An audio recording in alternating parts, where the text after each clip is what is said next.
janji aku, kali ini aku bakal ngejawab pertanyaan-pertanyaan yang aku buka di story Instagram aku beberapa waktu yang lalu. Jadi aku udah memilih beberapa pertanyaan yang menurut aku berbobot untuk dijadikan konten di YouTube channel aku. So, sebelum itu kalian harus subscribe channel aku dan like video ini.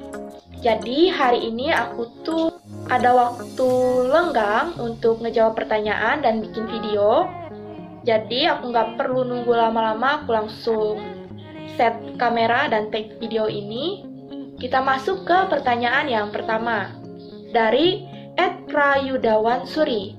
Asal mana kak? Kelahiran tahun berapa? Jadi aku asal Kalimantan Tengah, kelahiran tahun 2000. Terus pertanyaan yang kedua. Dari @mas.k_12. Bagaimana sih awal perjalanan karirmu sampai bisa seperti saat ini? Jadi awalnya kalau untuk Instagram, aku bikin Instagram itu tahun 2015. Itu teman aku yang bantu dan sebenarnya aku iseng bikin Instagram. Cuma untuk follow-follow K-pop atau media-media yang lainnya untuk dapetin informasi, dan gak nyangka sekarang udah 45.000 followers, tapi aku belum berani untuk buka endorse atau paid promote karena saat kita mempromosikan suatu barang ke followers kita harus mengerti betul bagaimana kegunaan dan manfaat dari si produk yang kita promosikan ini. Jangan sampai kita membohongi atau memberikan informasi yang kurang tepat kepada followers, yang mana mereka adalah konsumen dari produk-produk tersebut. Nah, kalau YouTube ini aku mulai bikin video itu yang untuk konten di tanggal 2 Maret, yaitu video reaction dari NCT, dan sekarang udah nyampe 1100 subscribers dan aku seneng banget. Semoga bisa berkembang ke depannya dan bisa bermanfaat. Kita lanjut lagi. Ini aku bikin di story kemarin sebagai contohnya dari @hendrobing. Pertanyaannya, kamu berinisiatif dalam bisnis ini dengan memang niat apa cuma iseng-iseng aja? Jadi, kan tanggal 2 Maret itu udah mulai wabah virus corona dan aku udah mikir pasti banyak waktu luang di rumah karena kuliah atau orang bekerja itu sudah mulai work from home atau school at home. Jadi aku berpikir kalau aku banyak waktu luang di rumah, aku punya banyak waktu untuk bikin video dan konten karena aku orangnya suka cerita dan suka bagi informasi gitu.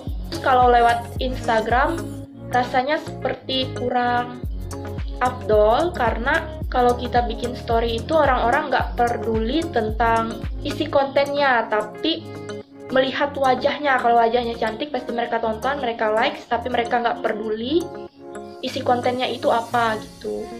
Itu aja sih, karena aku suka berbagi konten yang mendidik. Terus dari @permana5623. Apa tujuan dan motivasi Anda untuk membuat YouTube channel? Sama pertanyaannya kayak tadi, itu karena aku hobi untuk cerita dan untuk bagi-bagi ulasan atau berbagi informasi tentang apa yang aku alamin sekarang ini gitu. Jadi aku ngerasa kalau YouTube itu adalah wadah aku untuk bercerita ke teman-teman tentang apa yang aku udah rasain atau apa yang udah aku pakai atau apa yang udah aku capai di YouTube channel aku ini. Itu tujuannya. Terus dari @danrifki55. Apa yang sangat mendasari sehingga kamu melakukan bisnis tersebut? Yang mendasari aku bikin bisnis ini karena sebenarnya aku nggak ngerasa kalau YouTube itu bisnis. Aku ngerasa kalau YouTube itu sama kayak sosial media yang lainnya, kita bisa bagi cerita, kita bisa bagi perasaan kita di YouTube channel ini. Mengembangkan YouTube channel ini karena menggunakan sosial media dengan lebih bijak lagi gitu. Tidak hanya untuk pamer, tapi bisa untuk berbagi walaupun tidak langsung bertatap muka, tapi kita bisa mengobrol seperti ini dan kalian bisa menanggapi yang aku bilang saat ini di kolom komentar. Itu sangat bermanfaat untuk aku. Jadi aku mendapatkan feedback langsung dari kalian, walaupun sebenarnya kita belum pernah bertemu atau bertatap muka secara langsung. Ini dari teman aku, soulmate aku di kampus, @ratna0, ini Kak Ratna MBM aku panggilnya, karena dia itu selalu mensupport aku dari awal kuliah sampai aku sudah semester 4 ini. Karena anggapannya itu kayak, kalau kita kuliah itu kan kayak anak rantau, semuanya serba sendiri gitu. Terus dia tanya, siapa saja yang mensupport kamu dalam melakukan bisnismu? Dan apakah aku salah satunya? Tentu, karena teman-teman kita itu, apalagi yang teman dekat kan sudah kayak saudara, dia tahu susah senangnya kita itu seperti apa. Aku percaya diri banget kalau ngelihat dia gitu, karena dia itu pede mengungkapkan isi hatinya, isi pikirannya, isi pendapatnya. Jadi dia sangat memberikan impact yang baik untuk aku. Makasih. Terus, gimana pendapatmu dalam kehidupan ini tanpa seorang yang mensupport kita? Nah, lanjutannya dari yang punya Kak Ratna MBM, orang-orang yang mensupport kita di dalam kehidupan kita itu tidak lain tidak bukan adalah yang pertama, keluarga, yaitu orang tua dan saudara. Jadi, waktu aku bikin YouTube channel, mama papa aku itu seneng banget ngelihat konten-konten aku, terus mereka nontonin, mereka langsung subscribe, dan aku senang banget gitu. Terus adek aku juga ngebantu nge-subscribe juga, terus mempromosikannya ke teman-temannya, aku seneng banget. Jadi aku ngerasa kalau YouTube channel aku ini memberikan banyak kebahagiaan untuk orang-orang di sekitar aku. Apalagi teman-teman aku, mereka suka ngasih komentar langsung ke aku, "Gege, kamu lucu deh kalau bikin video ini," atau "Gege, aku udah nge-subscribe channel kamu, semoga kamu sukses ya." Jadi kayak kalau nggak ada mereka yang nge-support kita bakal ngerasa hampa, kita bakal ngerasa kalau yang kita lakukan ini tuh sia-sia dan nggak bermanfaat. Jadi kalau kita punya seseorang yang mensupport kita, teman-teman di sosial media juga yang mensupport aku, yang selalu swipe up kalau aku bikin story, aku makasih banget. Terus kalau aku posting selalu menanggapi dengan baik, aku sangat-sangat respect dan menghormati kalian atas kerjasama dan bantuannya.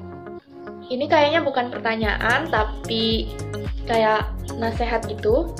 Dari @zio.inti.210. Kesuksesan masa depanmu itu terlihat dari aktivitas keseharianmu. Kakak hebat. Benar katanya, kalau aktivitas keseharian kita di sosial media itu untuk ngegosip atau untuk cuma ngegibah aja atau untuk cuma memberikan hate comment, sepertinya itu hal yang dan gak bermanfaat, buang-buang kuota gitu. Jadi kalau kita melakukan aktivitas yang baik di sosial media kita, kayak kita bisa berbagi informasi kayak gini, orang-orang bakal nanggepin kita itu kayak, wah dia orang yang bisa menggunakan sosial media dengan bijak. Jadi kamu memberikan dampak yang baik untuk orang-orang yang memfollow kamu, yang mensubscribe kamu, atau orang-orang yang ada di sosial media kamu gitu. Nah, jadi kenapa aku bikin konten di YouTube ini? Karena aku ngerasa aku punya minat untuk berbagi informasi ke publik dengan apa yang udah aku rasain. Kayak misalnya, kenapa rambut aku bisa lurus dan warnanya hitam, berkilau kayak gini, terus kenapa jerawat aku bisa cepat sembuh, atau apa produk-produk yang aku pakai sehari-hari. Jadi, aku ngerasa kalau kita bisa berbagi di sosial media, kita akan menerima impact yang baik di kehidupan sosial yang nyata juga. Jadi, kalau kamu baik di sosial yang nyata, kamu akan dibantu dalam membuka bisnis apapun di sosial media. Kalau kalian penasaran kenapa aku mulai bikin konten di YouTube channel, karena awalnya itu supaya subscriber aku yang udah nambah karena aku posting tugas aku yang bahasa Inggris itu, supaya mereka nggak sepi. Jadi awalnya aku bikin konten reaction supaya YouTube aku tetap ada isinya gitu, tetap update. Sekian dulu video dari aku.